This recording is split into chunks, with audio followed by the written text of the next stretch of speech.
Bom dia a todos e a todas. Meu nome é Carlos Eduardo Mendes. Eu gostaria de cumprimentar nessa manhã, em especial, o presidente da ANAM, Dr. Estevão Silva, que fez o convite para que a gente pudesse tentar discutir hoje um pouco sobre saúde mental em tempos de quarentena. Antes de mais nada, eu gostaria de também me desculpar em relação da semana passada. Eu tive algumas dificuldades para fazer esse momento, porque devo confessar um pouco a minha inexperiência com questões tecnológicas. A internet estava meio carregada, enfim, acabou que a gente não conseguiu conversar, ou conseguiu pensar algumas coisas que eu tinha preparado para falar. Bom, hoje espero que tudo dê tudo certo, que à medida que a gente for falando, eu vou me acostumando e perdendo um pouco o nervosismo diante de estar aqui sozinho, né? É, Falando por uma câmera, né? E não ter. Eu sou uma pessoa muito de relações, muito de estar junto com as pessoas, de interação. E para mim é sempre muito difícil por causa da própria timidez e por causa dessa falta que eu sinto da interação interpessoal. É muito difícil falar para uma câmera, né? Falar assim. Então peço mil desculpas. Em primeiro lugar, caso eu não seja muito claro. E peço que aí depois a gente abra aí um pouco a ideia, que a gente converse aí, que eu fale aí pelo menos uns 15, 20 minutos, depois a gente possa, se tiver alguém que queira fazer aí algum comentário, fazer alguma pergunta, eu estou aberto a isso. Bom, como eu já tinha dito, nós estamos num momento extremamente complicado, que é um momento em que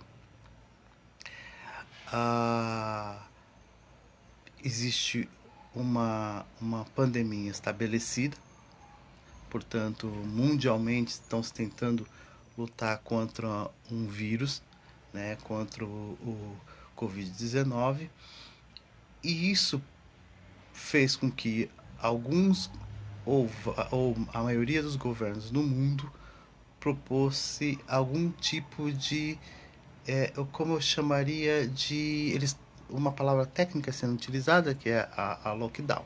Então, nós estamos num momento difícil, porque diante dessa tal quarentena ou desse lockdown, fica-se fica-se várias questões que nos faz ter que refletir sobre as nossas questões emocionais, nossas questões psicológicas.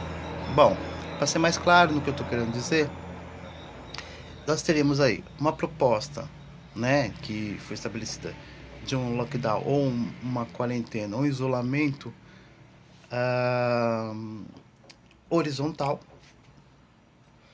que seria que todo mundo ficasse em casa, que as pessoas não saíssem de casa, até que passasse, para que pudesse achatar aí a curva, né, de contágio, para que não houvesse o colapso da saúde no país. Mais recentemente, principalmente levado ou incentivado por declarações governamentais desencontradas, vem uma outra proposta, que seria esse isolamento de maneira vertical, não horizontal. E o que seria esse isolamento vertical e não horizontal? Seria algo assim de uma espécie de isolamento dos suscetíveis. O que seriam suscetíveis? Pessoas consideradas de risco.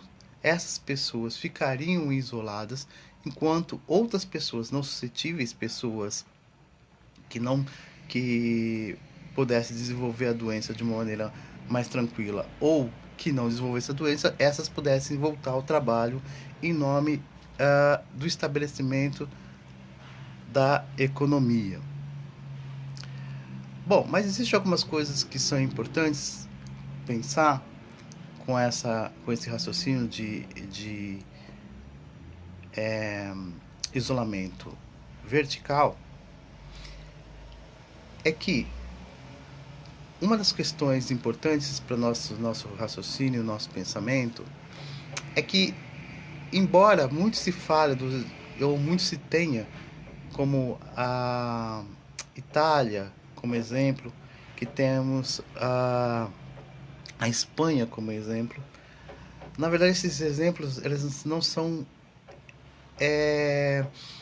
como eu poderia dizer, exemplos muito potentes. Por quê? Porque, na verdade, o que aconteceu nesses países foi o colapso da saúde.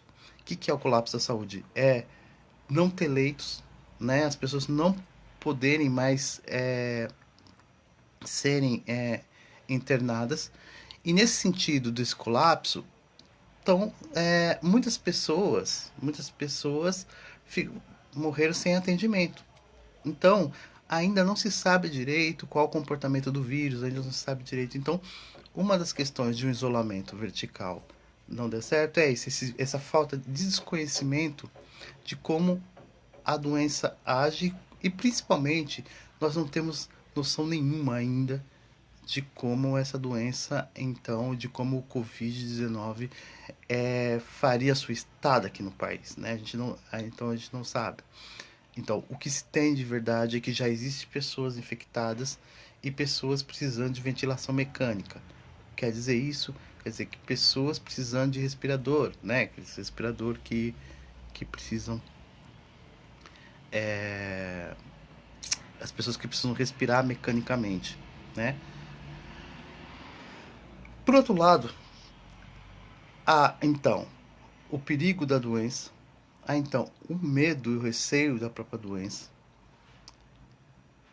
E do outro lado, nós temos aí eu chamaria de uma guerra de comunicação que nos afeta muito. O que quer dizer isso? Quer dizer que, se por um lado uma parte da mídia ou uma parte da população, e assim como eu, defende que haja o isolamento horizontal, que peça com que nós ficamos em casa, existe todo um outro grupo de pessoas, de religiosos, falando que então que eu vi outro dia, ouvi aí alguma coisa na internet, um vídeo dizendo assim: fique em casa e espere o dinheiro cair do céu, né? Com imagens de pessoas empobrecidas, com imagens de pessoas de lugares extremamente vulneráveis, é, dizendo que ficar em casa para essas pessoas, porque ficar em casa para quem é rico, para quem tem possibilidade, é mais fácil, porque as pessoas têm vários quartos, as pessoas têm alimentação abundante, mas para quem está numa situação de, de vulnerabilidade, é muito difícil, portanto, ficar em casa. Bom, agora, isso tudo que eu estou falando,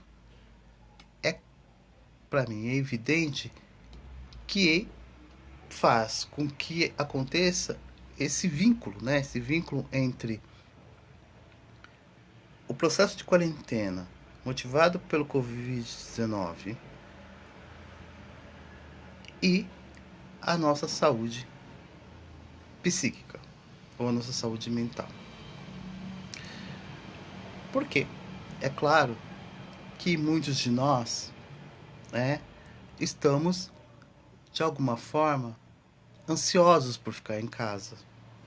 Não ociosos, mas ansiosos por ficarmos em casa. Para nós que vivemos em bairros em que já foi mais do que proclamado de que a estimativa de vida é de 50 anos, de 50 e poucos anos de vida. Portanto, se morre muito jovem, se morre pelo menos no auge da sua luta pela sobrevivência. Então é muito difícil para um homem, para uma mulher jovem, com todas as suas forças, ficar em casa e imaginando ou pensando que o que será, como é que vai comer, como é que vai fazer no dia seguinte, né? Como é que isso vai se dar no dia seguinte. Então, isso cria um vínculo, como falei, entre a ideia de quarentena com um risco de abalo da nossa saúde mental. Mas a minha ideia aqui hoje, então, não é trazer ou um tutorial de como nos cuidarmos em tempos de quarentena, porque nós sabemos que porque já tem vários, né? Como lavar as mãos, usar o álcool gel, e na falta do álcool gel, usar outras coisas que são importantes, mas pensar como nós podemos, então, refletir nesse momento. É claro que a gente recebeu agora a novidade de que o governo vai disponibilizar R$ 600 para um grupo de trabalhadores e R$ 1.200 para outro grupo de trabalhadores, que, ao meu modo de ver, nada mais justo, porque a população ela precisa sobreviver e ela precisa ficar em casa. Mas o fato que esse momento também nos revela uma face cruel do que muitos autores já têm falado, mas no Brasil eu lembro do meu grande amigo Kaomi falando e outras pessoas falando, que é a ideia de necropolítica, que é a ideia sempre de pensar quais são os corpos que são permitidos, portanto, morrer, e quais os corpos permitidos, então, viver. E de olho aqui na comunidade periférica, da onde eu nasci, da onde eu habito, essa realidade de necropolítica, ela sempre foi muito vívida.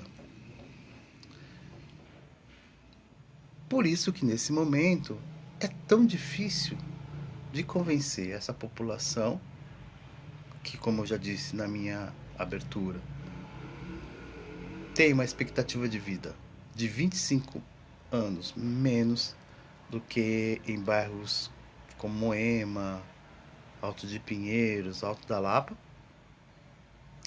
É muito difícil convencer essas pessoas de que ficar em casa é um bem individual e coletivo, porque essa pessoa, de uma certa forma, se protege e protege outras pessoas, quando essa mesma pessoa ela vive uma realidade diária de desafios para manter a própria sobrevivência. Então, a violência endêmica, para a maioria de nós, a ideia de carteira assinada, a ideia de benefícios previdenciários, essas coisas todas, fica muito longe, porque poucos aqui, ou poucos, vivem essa realidade de ter esses benefícios, né? As pessoas aqui vivem o que eu chamo de algo imediato, né?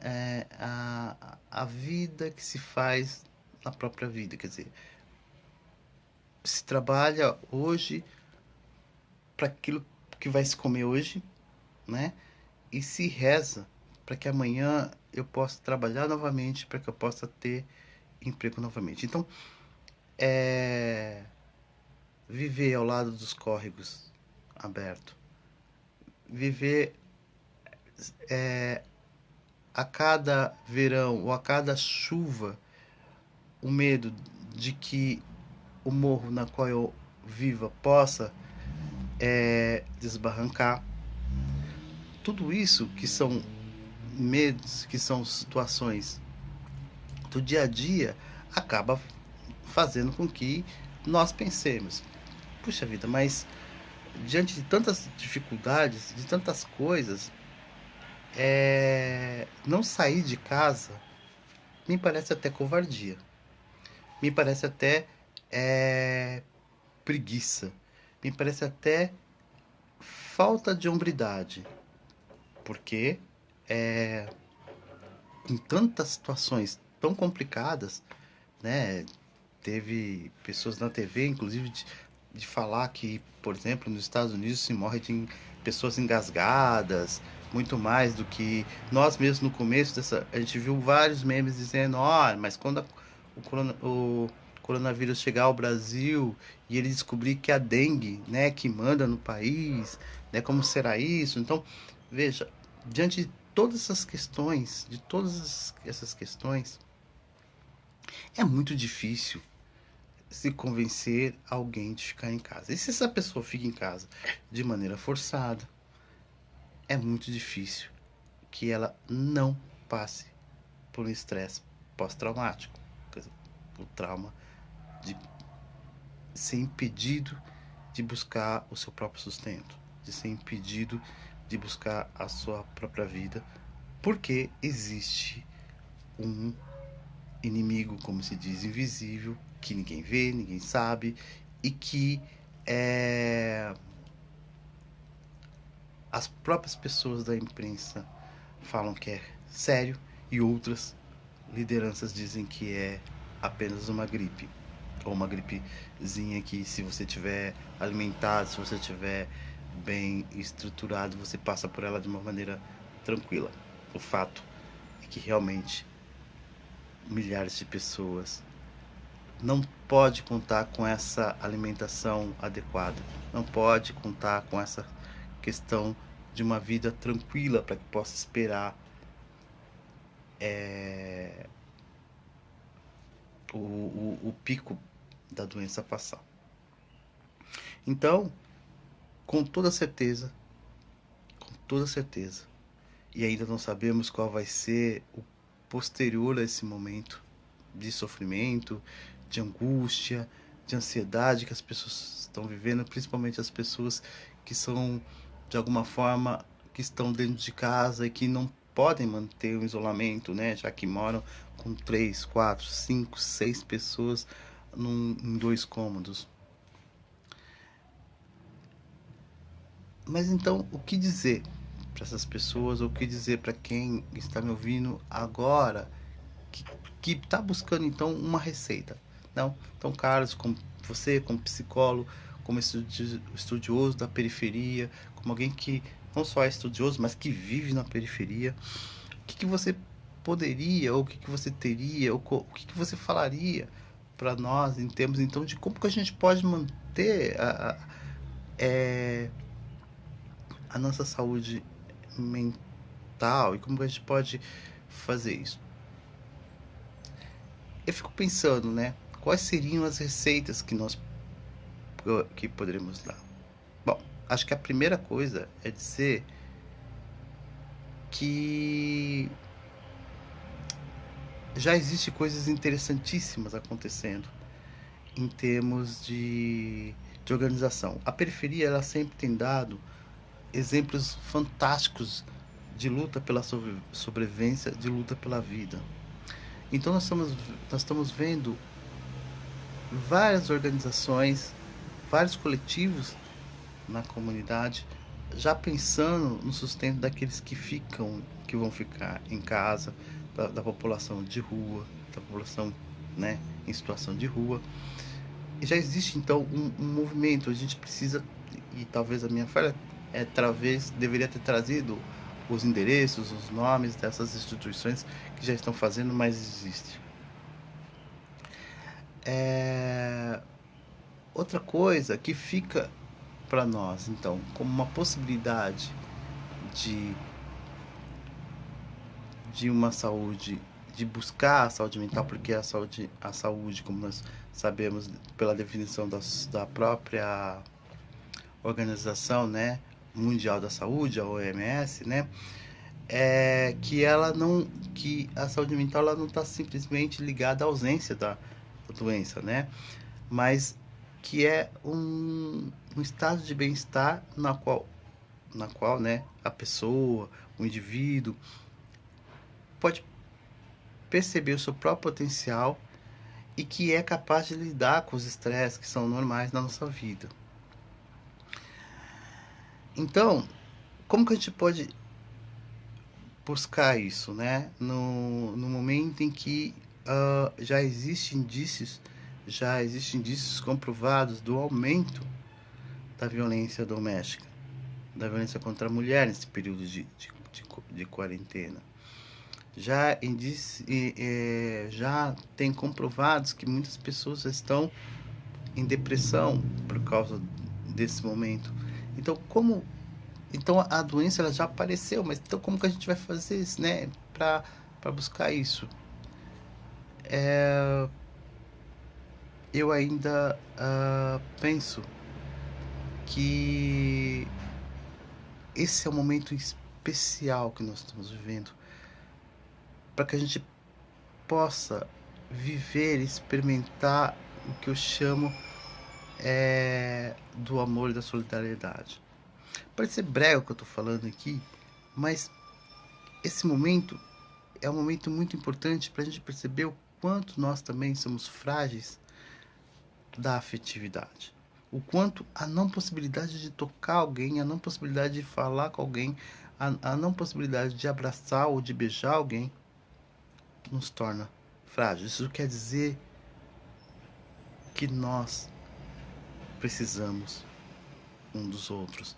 Somos pessoas que precisamos das relações. Então, uma das questões básicas e fortes, talvez, para que nós possamos entender isso. Entender que eu preciso do outro, eu preciso das pessoas e por isso eu preciso me cuidar. Eu não posso me deixar pegar uma doença. Eu tenho que me preparar para essa doença porque eu preciso do outro, eu preciso cuidar do outro. É um cuidado que são mútuos. Então, uma das questões que eu acho importante é como a gente vai fazer isso de estar junto, de criar solidariedade. Bom, como contato, né, essa união física não é possível, precisamos pensar em formas e que a gente pode criar mecanismos, podemos conversar com os amigos, podemos falar nos WhatsApps, no WhatsApp, nos grupos de famílias, no grupo das pessoas, tentar buscar formas de rede de solidariedade, né? Como que a gente vai poder, como que a gente pode descobrir, então, que a gente não fique calado, a gente tá, então, puxa vida, eu não estou dando conta, eu não estou dando conta, então, vou buscar, dentro dos grupos de famílias, em vez de publicar memes, outras coisas, tem vários grupos de psicólogos atendendo online, né? Mas a gente tem um outro momento. Mas como que eu vou fazer uma terapia online se a minha internet não funciona, se eu não tenho aplicativo? Tem pessoas que estão tendo dificuldade, inclusive, de fazer o cadastramento dos R$ 600 porque não tem sequer aplicativo, porque mora na rua. Mas como é que eu vou fazer isso, já que principalmente as pessoas que vivem em situação de rua, né, que sumiu todo mundo, sumiu o pessoal da sopa, sumiu o pessoal dos sanduíches, sumiu todas as pessoas, elas estão em casa, e como nós vamos fazer? Então, importante é isso, vamos passar informações de grupos que têm essa permissão de estar fazendo isso. Vamos tentar descobrir como que a gente pode juntos cuidar uns dos outros. Acho que é grande momento, diante daquilo que eu falava, que de uma necropolítica, que é essa escolha da população, de quem vai morrer ou quem vai viver da população, a gente continuar no acordo de nos mantermos vivos. E nesse sentido, é isso, é cuidar um do outro, é a partir do WhatsApp de perguntar se está precisando de alguma coisa, se está precisando de uma conversa, está precisando de um amparo financeiro, se está precisando. Bom, mas na verdade talvez eu não tenha, mas se eu conseguir fazer com que nossos WhatsApps, nossas redes de sociais circulem informações, não fake news, mas informações importantes que podem ajudar as pessoas nesse momento, já nos fazer também muito bem. Então, criar uma rede de solidariedade é extremamente importante. Outra coisa que implica muito a questão, então, da saúde mental é a questão da religiosidade. Sabemos que muitos de nós é religioso, que muitos de nós gostaria de perpetuar essa questão religiosa. Isso é importantíssimo, eu também acho, né? Mas o templo, o maior templo é o templo vivo do corpo. Portanto, me reunir na minha própria casa, né? Fazer uma oração, ter um pensamento espiritual, me comportar de maneira espiritual pode me ajudar em casa. Não preciso do templo. É isso que eu estou dizendo. Eu gostaria, né, de estar na igreja, eu gostaria de estar no ambiente religioso, porque esse ambiente me ajuda, me fortalece nesse sentido porque lá eu me sinto protegido, lá eu estou do lado dos irmãos, das pessoas que comungam a mesma fé que lá eu me sinto verdadeiramente acolhido. Mas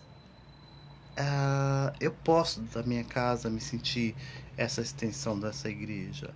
Afinal de contas, né, como eu falei, a maior vocação, a maior chamado para vir é a nossa própria vida. Quer dizer, nosso maior milagre é a vida que foi nos dada. Então, não,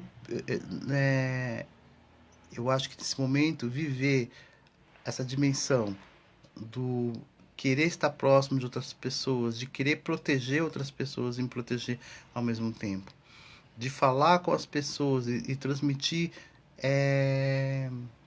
correntes de otimismo, não de pessimismo, tomar cuidado com os fake news e tudo mais, e ao mesmo tempo me sentir religioso e me permitir dar vazão a essa fé é importante. Mas é importante que essa fé ela seja a fé que fala do cuidado, né? Porque amar é o próximo como a ti mesmo. Então, pouco pensar nesse sentido. Então, acho que uma coisa interessante também, então, é manter a fé e a esperança.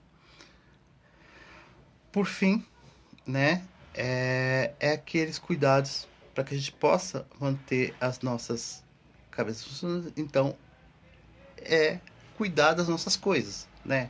Então, o arrumar a nossa casa, não ficar o dia inteiro na cama, nem ficar o dia inteiro de pijama, nem ficar achando que tá de férias, mas articular ou pensar de organização do meu dia, como eu posso, quem está em home office está em home office, né? Tá trabalhando, tem lá toda a disciplina. Quem não está, tentar criar mecanismos de quem não está em home office, então criar uma rotina interessante para ficar em casa. E todos nós da área da saúde, né, que temos permissão de locomover e temos permissão e que somos praticamente cobaias, porque na verdade ninguém sabe como que o vírus reage e como que a gente vai, nós que vamos estar aqui, tentar não só pedir para que as pessoas fiquem em casa e que elas façam isso por nós que estamos saindo ou por nós que estamos trabalhando porque somos da área da saúde, mas como se diz, cobrar para que as pessoas que elas estão em casa em função do Covid-19, elas não sejam depois nossos pacientes por outras questões. Então, cobrar, fortalecer e tentar pensar também numa rede de solidariedade para que a gente possa cuidar das pessoas que estão em casa e as pessoas que vão estar de alguma forma mais suscetível aos efeitos nefastos dessa doença e de outras tantas, de outros tantos males que a sociedade nos coloca. Então, pensamos que nós temos que, de forma muito organizada e unida, que criar ou que exigir mecanismos de cuidado dessas pessoas, não apenas pensar numa economia fria, nua e pensar apenas nos lucros das grandes empresas, mas pensar que sem nós essas empresas não existem, sem seres humanos essas empresas não nada no mundo, nada em termos de economia ela pode existir sem que as pessoas existir os seres humanos. Então, queria agradecer muito, era um pouco isso. Peço mais uma vez perdão pela minha falta de jeito, né? Porque esse mecanismo ou essa forma de fala por meio de aplicativo para mim está sendo uma novidade, eu tenho que estar vivendo um pouco com isso, mas eu quero agradecer. Se tiver alguém então que queira fazer alguma pergunta, eu estou aqui, mas o que eu tinha talvez para falar hoje era isso. Agradeço muito a todos vocês. Deixa eu ver se tem alguma coisa aqui.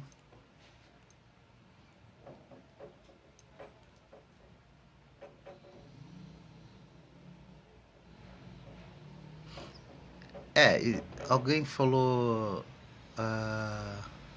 Quero agradecer então a Ana Cláudia, a Ana Reis aí. Alguém tá falando sobre, né, que a população negra e pobre tem negligenciado a gravidade da pandemia. Bom, acho que em primeiro lugar pensar que, né, essa palavra negligenciada é um pouco pejorativa, né, porque dá a ideia de que negro é ruim, mas de uma certa forma tem se negligenciado no sentido de que a grande população exposta à pandemia é a população mais pobre. Nós sabemos que a maioria das pessoas elas são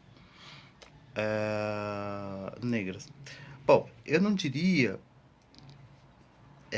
que essa população tem de alguma forma não dado a devida preocupação com a pandemia. Eu só reforçaria que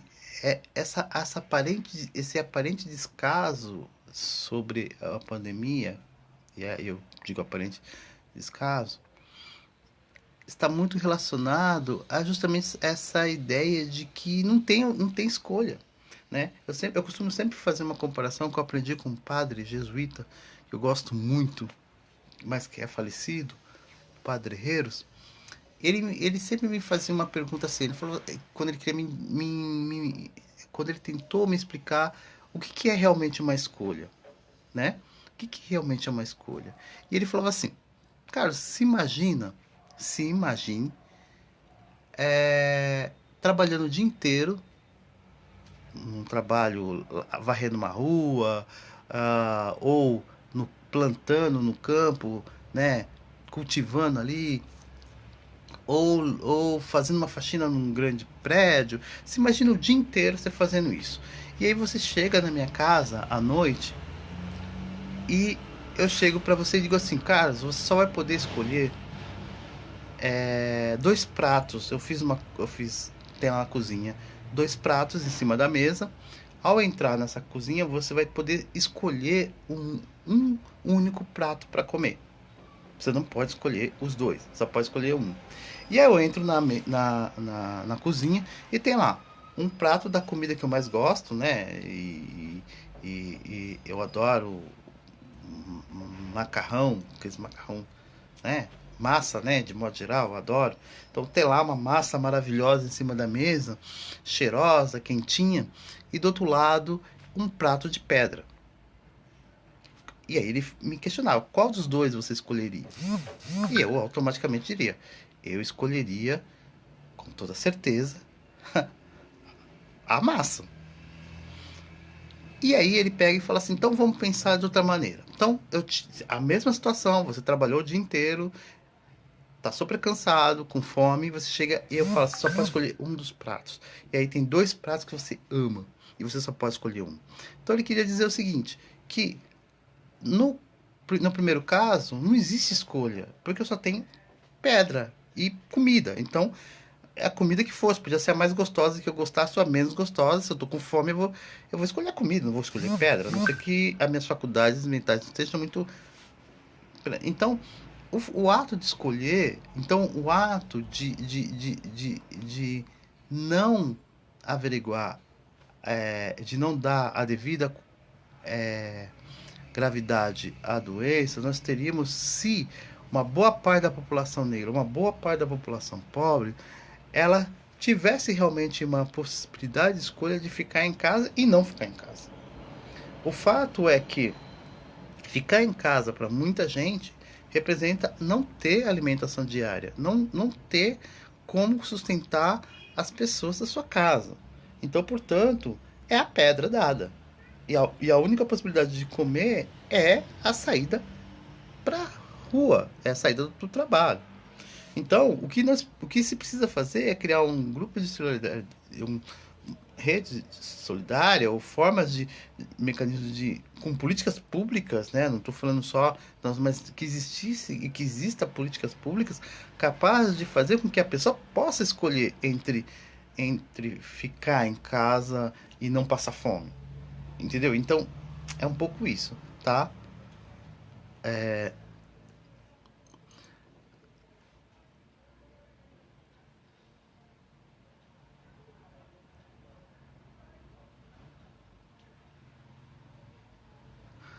Ah, obrigado, Ana.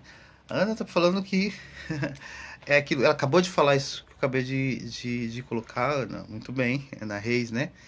Ela acabou de dizer uma coisa interessante, que é isso. A gente não tem escolha, né? Então não existe a resistência, né? Não existe a resistência. E o que existe é a falta de escolhas. Eu espero sim, ela pede para que eu faça mais live. Eu espero ir vencendo essa minha timidez, essa dificuldade e fazer outras lives. Mas o mais interessante, e acho que o mais importante, é a gente perceber que nós não estamos sozinhos e que nós precisamos nos atentarmos para maneiras ou nos atentarmos para criarmos condições de continuarmos todos vivos e atuantes. Gente, muito obrigado. Vou encerrando por aqui, mas quem, né, quiser mandar alguma coisa, pode mandar pela própria NAN, aí manda alguma informação que eu tento responder depois, ou pode mandar por e-mail, né, que o meu e-mail é bentoinácio 16 yahoo.com.br. Pode mandar e eu tento responder. Mas muito obrigado. Até mais.